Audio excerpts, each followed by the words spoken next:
The pain of loss still cuts deep in the Philippines, 4 months after one of the most powerful and destructive typhoons on record killed more than 6,000 people.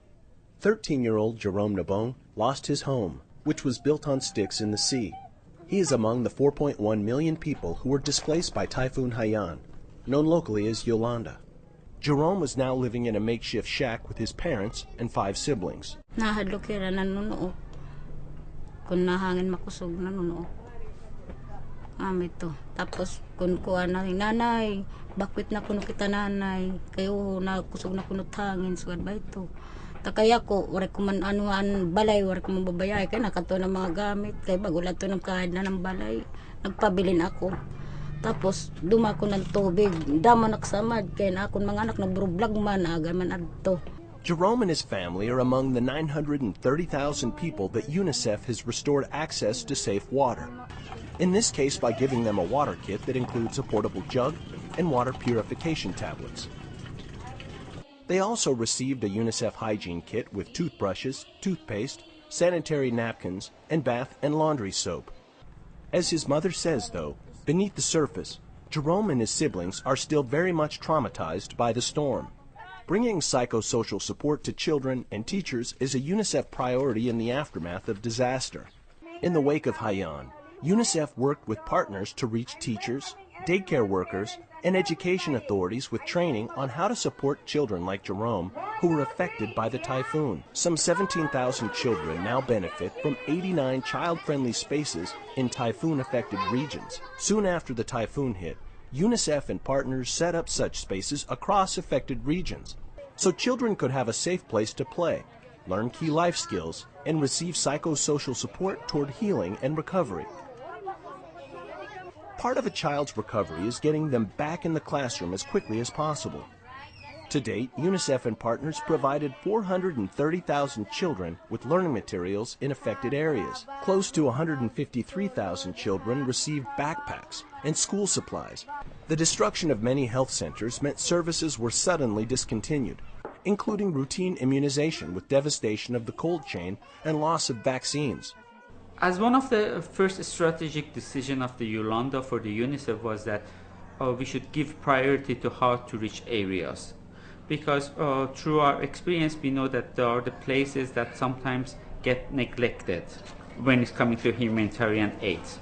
So that's why our strategic decision was that to more focus and more priorities on the areas. So our priority in UNICEF was that to make sure that the services, especially for the children and mothers, are available.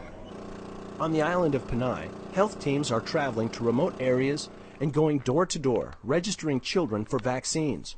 Across the entire country, since November, over 83,200 children under 5 were vaccinated against measles and more than 82,100 against polio, while 55,300 received vitamin A supplementation in a campaign that also included screening for malnutrition.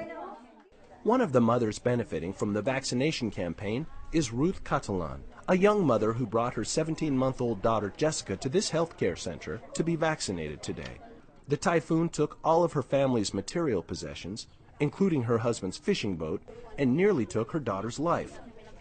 Kag natrap na kami to sa sulod sang balay, nakahingagaw pa kami paggawa sa gwa, nagdalagang kami to sa may puno sang kamonsel.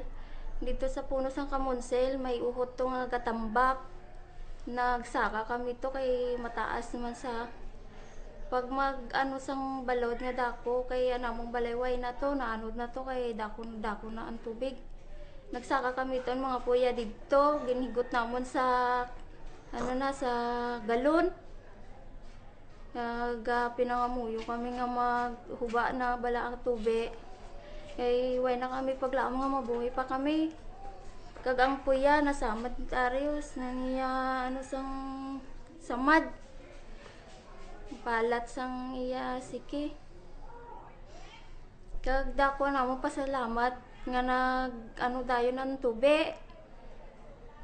Pero sige na namon tangis kay way nagigya kami may nabilin bisan na mga gamit sa among balay pati namon pangabuyan. To document unaccompanied and separated children, and to help return them whenever possible to their families, UNICEF has employed the innovative Rapid Family Tracing and Reunification technology. It uses an open-source mobile phone application to allow real-time documentation and information sharing, a more efficient, secure, and cost-effective method than the traditional paper-based system. To date, 130 children have been identified as unaccompanied or separated and are being followed up on by trained female police officers. The road to recovery in the Philippines will likely take years. Much progress has been made, especially getting children back in the classroom. But much work remains to fulfill the promise of child rights and to build back better. This is Thomas Naibo reporting from Tacloban, Philippines. For more information, visit unicef.org.